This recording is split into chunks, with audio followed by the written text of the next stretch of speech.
Hi, my name's Phil. I'm Smithy Farm. I run Smithy Farm, market gardening courses and overall all sorts. I run the Saughall Farmers Market as well and organise everything here. We've been going about a year now. We're still looking for more producers, so it'd be good to have sort of deli sort of things really. If it was olives, different tomatoes, you know, it'd be nice to really grow Saughall and get it really put on the map and get more people coming here buying amazing food.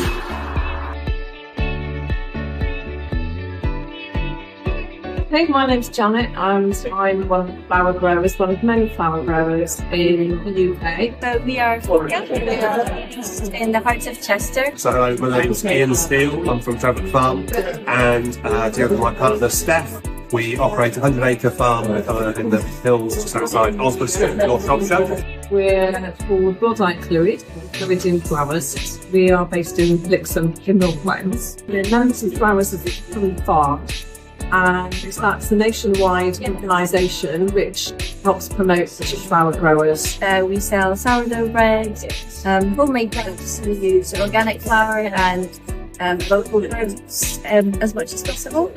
And we just want to make good food, good for the soul and for the planet and the community as much as possible. And we've got pedigree Hereford cattle, and we make delicious beef products. They're all pasture finished, so no grains at all. So they're slower growing, but then there's a lot more flavour to the meat as well, and it's better quality, better healthy meat for you as well. And we've also got outdoor pigs. We make sausages and bacon, and we also have a little bakery on the farm, so we make pies, pasties, sauce rolls and quiche.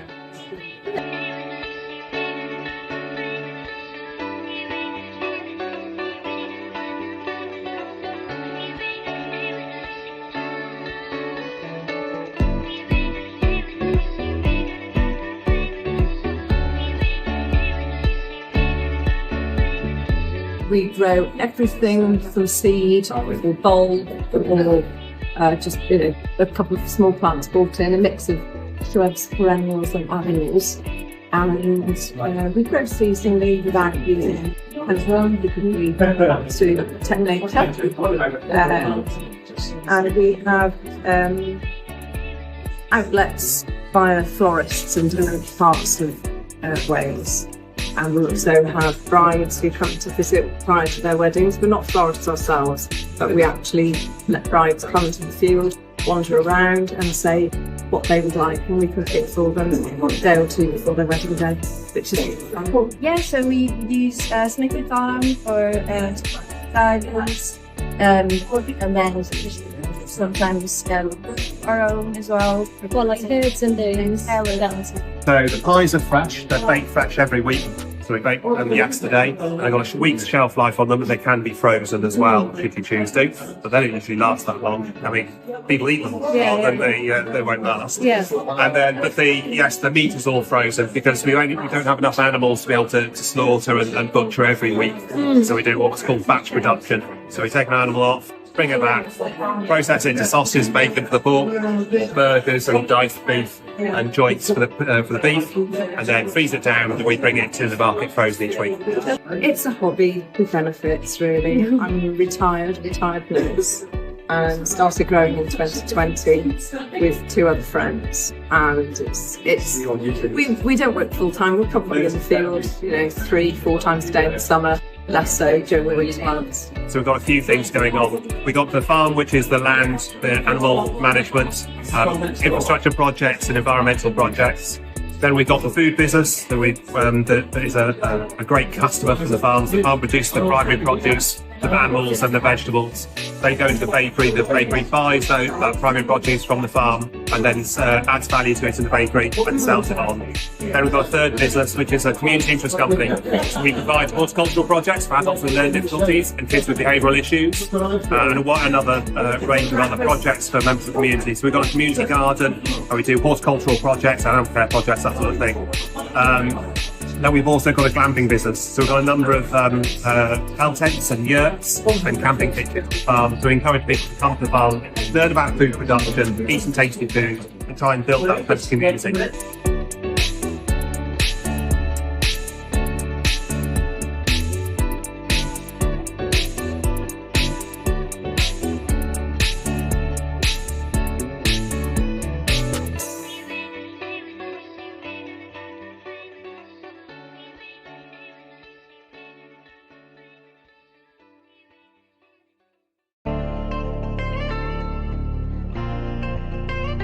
come when you need eggs, is it? Yeah. So Yeah. I live for the village. I just walk down when I need eggs, and I can buy a big batch. And then nice in one go. And why do you try and get them from here rather than the supermarket? Because I just trust a little bit more where they've come from and the life that the chickens might have had. It's organic and where the vegetables are, and it means we don't have to buy from the supermarket and everything's wrapped in plastic. Plastic is your main thing. And like, what would you say like the quality is compares with this veg compared to supermarket veg? Much fresher, tastier. Yeah. Yeah, local as well, you know, you're talking to the guy that sort of brings it along to you. We buy all our vegetables pretty much from here because we don't really buy from the supermarket anymore. Oh really? So anything, we changed the way we eat 2 years ago. So we're always on the lookout for pesticide-free or organic. Yeah. The variety is better. Vegetables here than you find in local supermarkets here. And we buy meat. Yeah. We don't buy the pastries because I'm a pastry chef. How would you say the price compares? Really favourable. Yeah. Massively favourable, yeah. To get those eggs from the supermarket would be close to double. Oh really? Yeah. And you get a tray 25 there, is it? For £6, yeah. Fair enough. Yeah. Pay £5 for a dozen.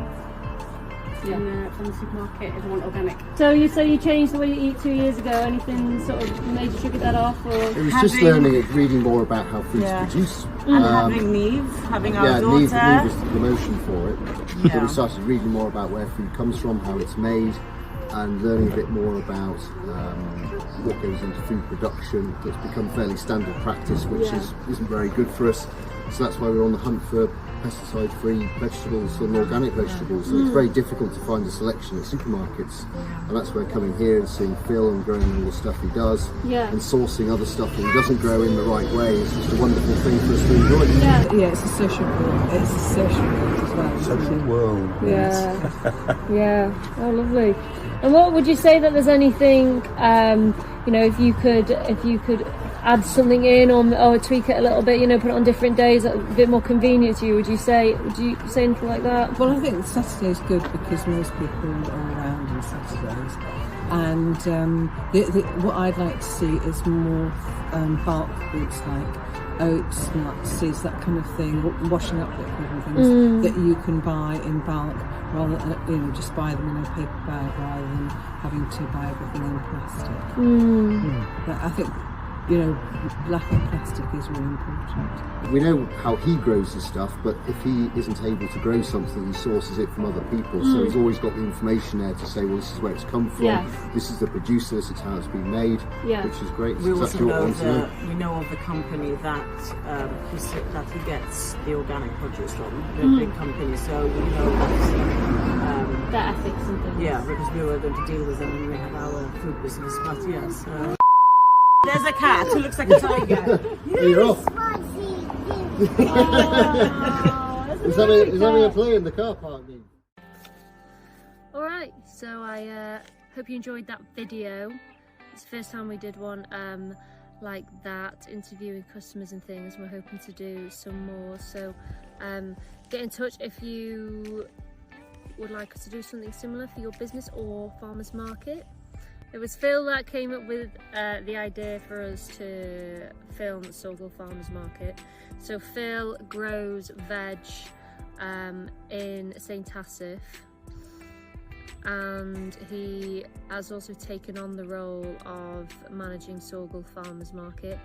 It was managed by someone else, and then I think it changed hands over COVID. So yeah, he is keen to get more stall holders, and as he said, someone doing a deli stall.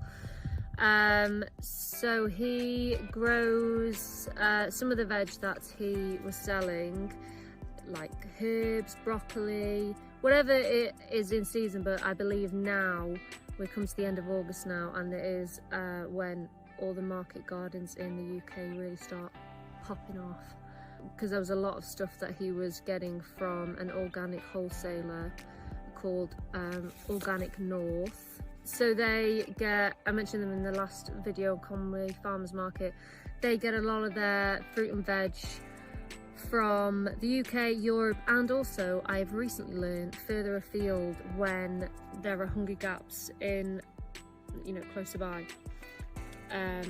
So for example, there were some apples that Phil was selling that were from New Zealand.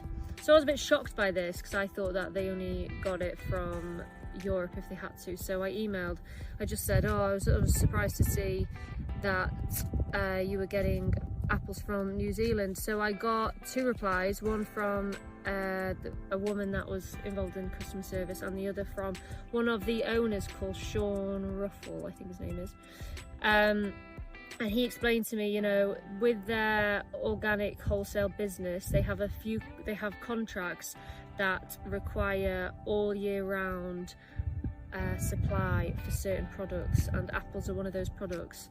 So when there's a hungry gap in the UK, they source it from Europe, and there is also a small hungry gap in Europe for apples where they then source from further afield, and they've always sourced bananas and citrus fruits and things like that from, you know, like South America places, but they never air fry it in.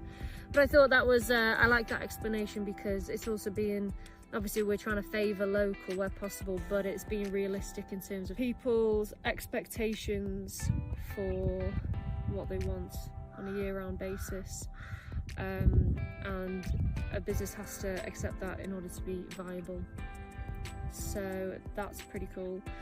I guess what the important thing is about having a market like this and a producer like Phil, even though he is outsourcing some of the products, he also has all the information about where that product's from, and is not going to get aggravated or frustrated with customers wondering where that's from. I saw him answer that question quite a bit through different customers. You know, he'd get his sheet out and say, oh, this is from this kind of farm.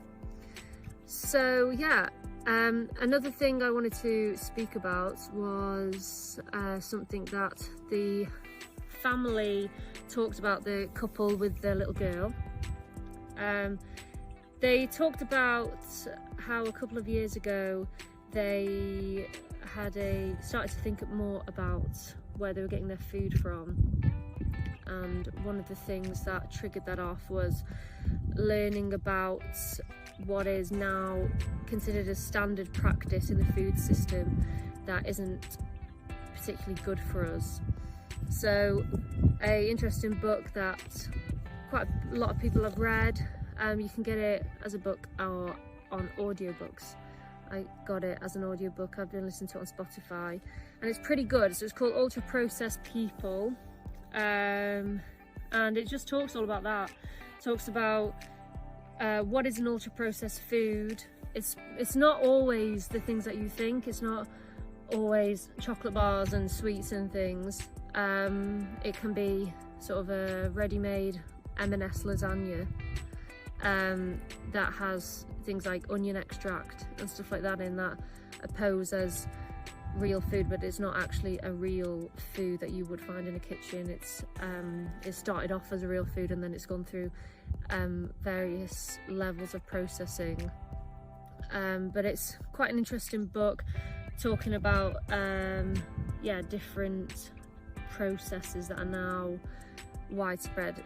So for example, with bread, there's a lot of mass-produced bread, even the sourdough type loaves that are now marketed everywhere, but actually there's a stage of processing that you would never do when you're making bread at home, and that has a significant impact on people's health and how readily they want to eat that bread. One of the main things being with ultra processed food is that they're quite a soft food, so people can eat it really quickly and get a big dopamine rush and then want to continue eating it. But it also talks about the ultra processed food as a system.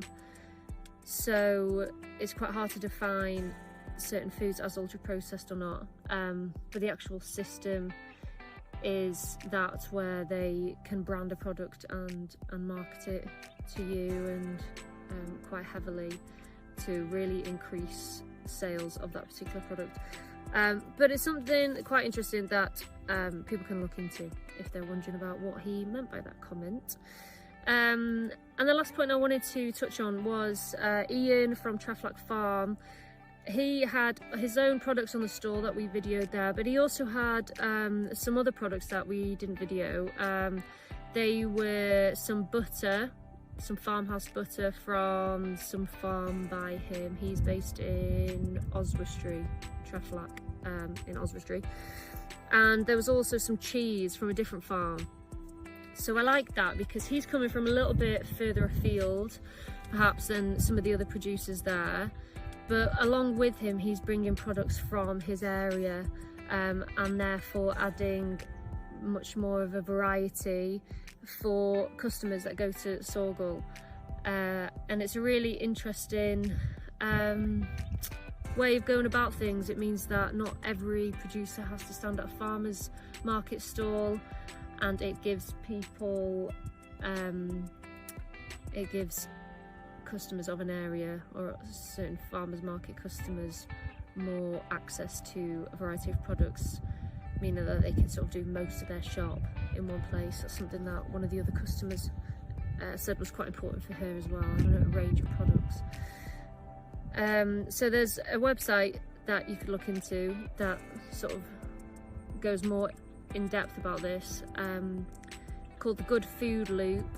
They are a wholesale marketplace and distribution network based in the southwest, and they basically have a network and a set delivery route, and on the delivery routes they sort of pick up things from one town or city and then deliver it to another, then pick up, accumulate it, and and it goes around like that. So it covers quite a wide area, but actually it really gives customers in one particular part of the southwest much more access to other local products, and then the producers much more access to other consumers that are interested in buying their products. So that's pretty cool. I wonder if there's stuff going on around here or how that could be set up. But yeah, thanks for watching. Please give feedback. We've not been doing many of these at all, so but it's fun. I'm enjoying doing it, and we're starting to interview and video producers as well, and just give you a bit more insight as to what they're doing, and it's quite fun. So yeah.